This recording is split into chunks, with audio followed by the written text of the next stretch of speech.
Patrick Kluivert belum memutuskan siapa yang akan dipercaya dalam lini penyerang. Timnas Indonesia memiliki stok penyerang untuk kualifikasi Piala Dunia 2026 yang cukup. Di antaranya Rafael Strijk, Hoki Caraka, Ole Romeni, Ramadan Sananta hingga Septian Bagaskala. Ole Romeni berpeluang besar. Ada pula Rafael Strijk dan Hoki Caraka, penyerang yang sudah sering mendapat panggilan ke Timnas Indonesia. Sementara Ramadan Sananta dan Septian Bagaskara merupakan nama-nama yang juga siap bersaing untuk posisi starter. Stok penyerang yang melimpah ini menciptakan persaingan yang ketat untuk mendapatkan posisi di tim utama. Layak dinanti penyerang yang akan dipilih Kluivert dalam lanjutan kualifikasi Piala Dunia 2026 putaran ketiga zona Asia Grup C melawan Australia besok malam.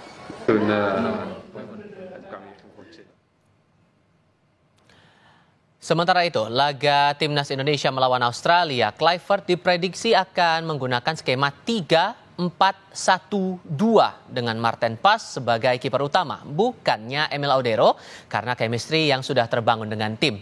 3 bek akan diisi oleh Jai Ijes, Messi Hurst, dan Rizky Ridho.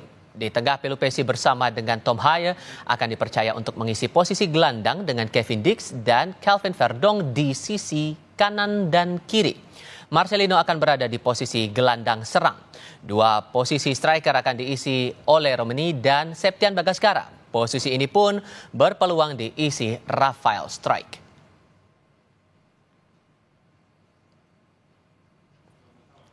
Pelatih Patrick Kluivert memasang target tinggi saat Timnas Indonesia berhadapan dengan Australia besok hari.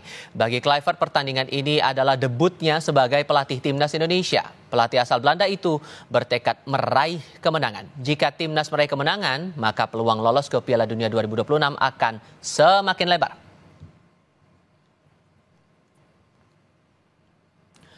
Kami datang ke sini untuk mendapatkan hasil yang baik, dan hasil yang baik berarti kemenangan. Tentu saja ini akan menjadi pertandingan yang sangat sulit. Tetapi saya yakin kami bisa meraih hasil yang positif, kata Patrick Kluivert seperti kami kutip dari Garuda.id. Foto-foto saat skuad Garuda latihan diunggah via situs kita Garuda.id. Latihan diikuti Marten Pas, Jordi Amat, Shane Patinama, Rizky Ridho, Marcelino Ferdinand, lalu ada Nathan Twaon, Tom Haye hingga Sandy Walsh.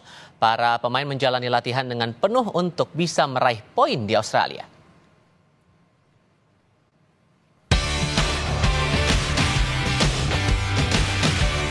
Skuad Garuda menunjukkan keyakinan tinggi jelang laga lawan Australia besok.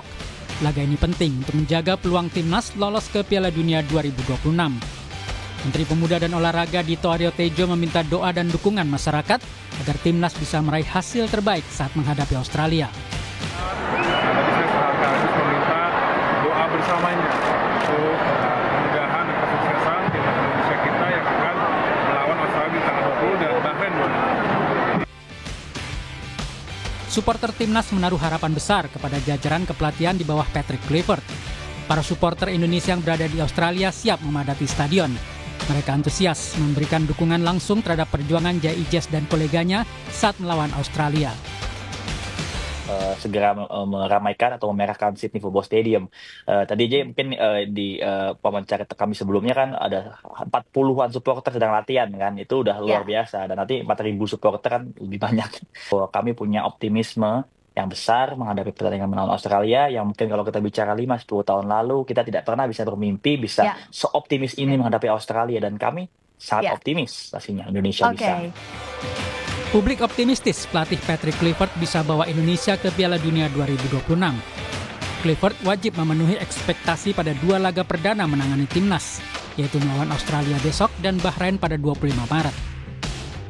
Hasil jajak pendapat yang dilakukan Litbang Kompas pada 4 hingga 7 Maret 2025 menunjukkan keyakinan publik kepada Kluivert untuk membawa Indonesia ke Piala Dunia 2026 mencapai 49,2%.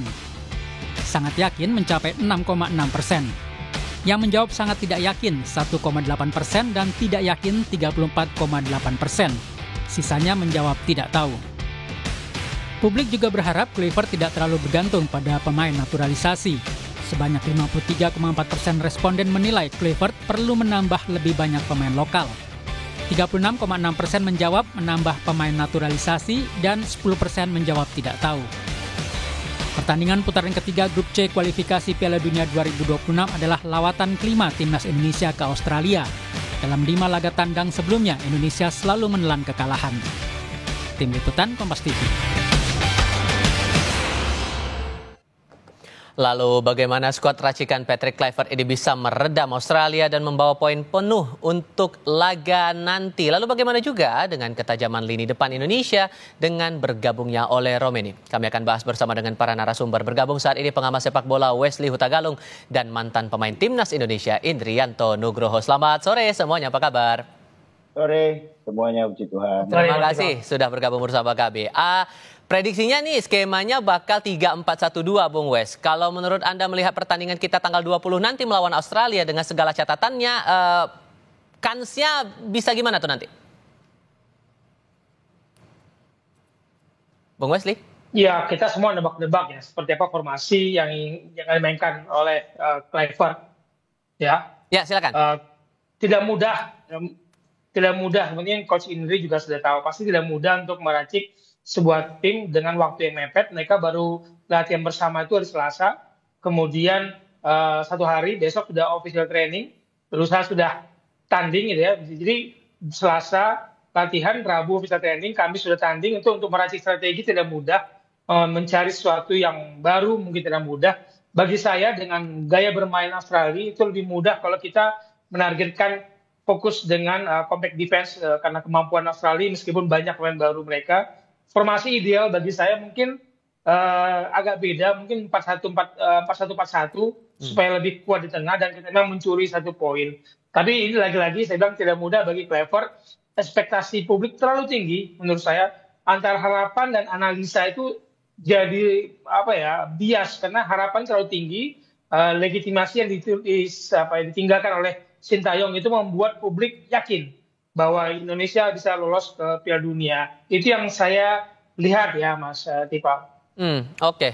Dengan pengalaman Anda juga pernah bertanding Mas Nunung, hal apa yang rasanya harus jadi concern di tengah masa latihan yang terbilang terbatas di Australia itu tadi? Ya, mempersiapkan mental ya terutama. Tapi saya percaya dengan pemain-pemain yang ada sekarang mereka sudah mempunyai mental yang cukup bagus karena mereka bermain di Eropa. Tapi jangan terlalu overconfident juga. Dengan kondisi kita yang saat ini menurut saya kedalaman squad kita juga sudah cukup mumpuni juga Mas Dipal, Bung Wes. Tadi Bung Wes bilang bahwa ya formasi hanyalah angka, tinggal bagaimana kita memanfaatkan strategi, memanfaatkan kekurangan atau kelemahan Australia gitu Mas Dipal. Oke. Sampai sekarang kan kita masih menunggu line up-nya nih yang fix buat dibawa nanti ke pertandingan esok hari siapa-siapa saja. Cuman kalau saya spesifik penyerang nih, Mas Nunung, Anda melihat nih kira-kira siapa yang bakal potensial akan menjadi bagian dari lini utamanya begitu? Kalau saya ya 3 depan, Rafael Struijk, Ramadan Sananta sama Ole Romeli. Jadi mereka menurut saya ini striker-striker yang cukup bagus menurut saya ya, karena Sananta juga di Liga 1 lagi moncer-moncernya juga, Struijk juga di Liga Australia juga lagi moncer, Romeli apalagi terakhir membuat gol. Ya ini versi saya Mas Iva. Oke, kalau Bung Westi punya pandangan sendiri nggak nih atau sama nih sama Mas Nunung? Kembali kita seperti kata Mas Coach Indri, tidak mudah mencari formasi yang ideal, waktu saya mepet. Persiapan dengan pemain yang di Eropa tuh begitu mepet, jadi Kluivert pasti akan memainkan pemain yang menurutnya bisa mengerti gaya mau mainnya Kluivert. Jadi Ole Romeni meskipun baru akan menjadi debutan, saya pikir akan menjadi tumpuan utama. Kalau tadi saya mengatakan mungkin 4-1-4-1 ya, di belakang Romeni itu ada Kevin Dix yang mungkin didepankan supaya memperkuat pertahanan di sisi kanan, lalu ada Tom Haye, ada Ivar Jenner, dan di sisi kiri pemain debutan juga Dean James karena kuat dalam bertahan tapi juga punya kemampuan menyerang. Jadi saya malah menduga-duga semoga saya salah Coach Indri, starting lineup akan semua base pemain yang dari Eropa dan naturalisasi. Oke, tapi kalau melihat kalau begitu nama Septian Bagaskara di depan tampaknya akan sulit untuk mengisi lini utama menurut Anda Bung Wes. Iya, saya melihat gini ya, Patrick Kluivert belum pernah bekerjasama dengan Septian, kemudian bermain di Liga Indonesia dan bermain di Eropa itu pasti ada perbedaan gaya bermain yang dituntut waktu singkat untuk adaptasi, waktu singkat untuk chemistry. Jadi sebagai debutan mungkin tadi Ramadhan Samananta akan lebih dipercaya karena punya pengalaman bermain di tingkat internasional. Itu tidak mudah dilupakan, disingkirkan begitu saja. Mas Iqbal, pengalaman bermain internasional itu berbeda dengan di klub. Meskipun selalu ada potensi kejutan dan anggaplah dalam 100% itu ada potensi 10% kejutan. Itu kita tunggu siapa yang bisa mengambil 10% itu. Dan chemistry itu juga yang Anda cermati juga Mas Nunung, karena waktu yang singkat gimana bisa membangun soliditas itu lewat chemistry itu tadi. Dengan waktu yang singkat itu chemistry-nya mengebangunnya dengan cara gimana sih sebetulnya? Sebenarnya mereka juga sudah mempunyai naluri ya, bagaimana seorang pemain dengan masuk terus waktu mepet ya, mereka tinggal bagaimana komunikasi di luar dan di dalam lapangan, terutama di luar lapangan ya, bagaimana mereka harus mengerti satu sama dengan yang lainnya, harus sepaham juga gitu. Pasti Pak.